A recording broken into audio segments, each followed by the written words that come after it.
এখন তুমি কোথায় আছো? কেমন আছো? পত্র দিও। এক বিকেলে মেলায় কেনা খামখেয়ালি তাল পাখাটা খুব নিশীথে তোমার হাতে কেমন আছে? পত্র দিও।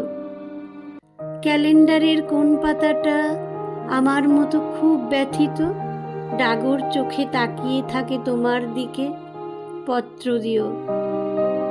কোন কথাটা অষ্টপ্রহর কেবল বাজে মনের কানে? কোন স্মৃতিটা উস্কানি দেয় ভাসতে বলে প্রেমের বাণে? পত্র দিও, পত্র দিও। আর না হলে যত্ন করে ভুলেই যেও, আপত্তি নেই, গিয়ে থাকলে আমার গেছে, কার কি তাতে? আমি না হয় ভালোবেসেই ভুল করেছি নষ্ট ফুলের পরাগ মেখে, 5 দুপুরের নির্জনতা খুন করেছি, কি আসে যায়? এক জীবনে কতটা আর নষ্ট হবে, এক মানবী কতটা আর কষ্ট দেবে?